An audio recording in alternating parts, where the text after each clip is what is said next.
DETV News is powered by DART, Delaware's transit service. Moving forward. Live proudly, boldly, and with peace of mind by advocating for your health with an early cancer screening. The LGBTQIA+ community is at higher risk of cancer, but screenings can detect cancer early when it's most treatable, giving you the power to live exactly as you are. Talk to your healthcare provider today. If you don't have insurance, talk to a nurse navigator to see if you qualify for free screenings. There will be no harvesting of mussels and clams in the Indian River Bay, and an ATV crashes at Brandywine Creek Park. And who wants to be a billionaire? Those stories and more are coming up next. You're watching DETV News.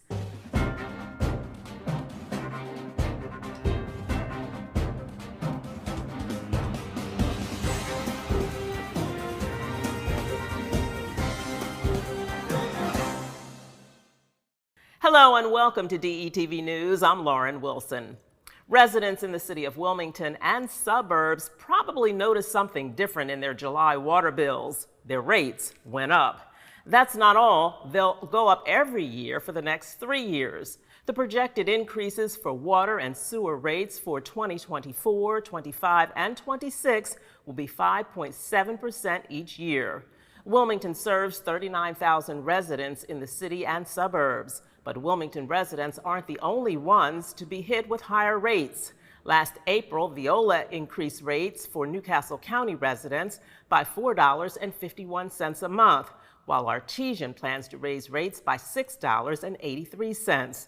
The company serves about a third of all Delaware residents. According to the University of Delaware's Water Resources Center, rates are 4 times what they were 20 years ago.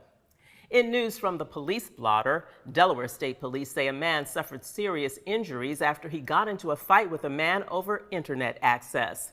Under arrest is 36-year-old Justin Watson of Camden, Wyoming. Investigators say he assaulted his 19-year-old roommate with a box cutter. Watson is being held at the Sussex Correctional Center on $14,000 bail. And 3 men were hospitalized following 2 shootings in Wilmington on Tuesday night. Investigators found 2 men wounded in the 1700 block of Locust Street near Vandiver Avenue. The 23 and 34-year-olds were admitted to local hospitals in stable condition. 30 minutes later, a 22-year-old man was found with gunshot wounds in the 600 block of North Jefferson Street. He was listed in critical condition. If anyone has information about both of these incidents, you should call Crime Stoppers at 1-800-TIP-3333. If your tip leads to an arrest, you could get an award.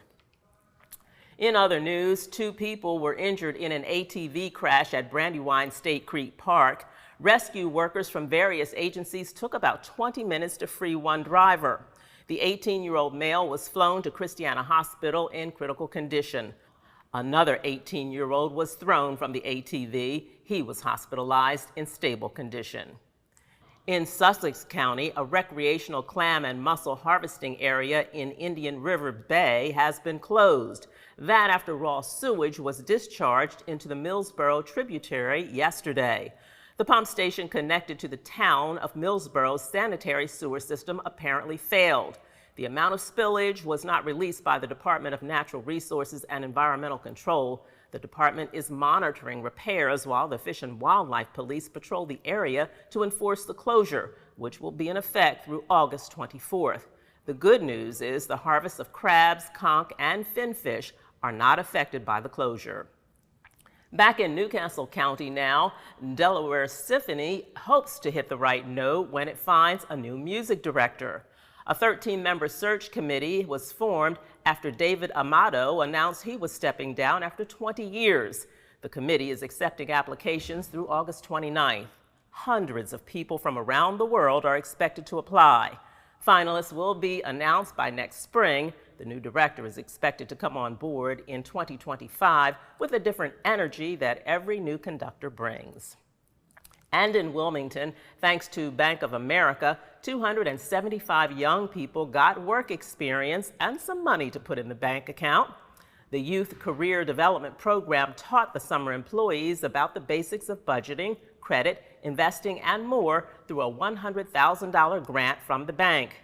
Mayor Mike Przicki praised Bank of America for investing in the city's future workforce while also teaching financial literacy to the next generation. Gamers, listen up. Wilmington University is offering Delaware's first college-level certificate for serious players. It's a new 18-credit, 100% certificate created by a company called Futures First Gaming. The CEO says 3 billion people around the world are gamers and sees this as a chance for students and parents to understand their children can be successful in the business.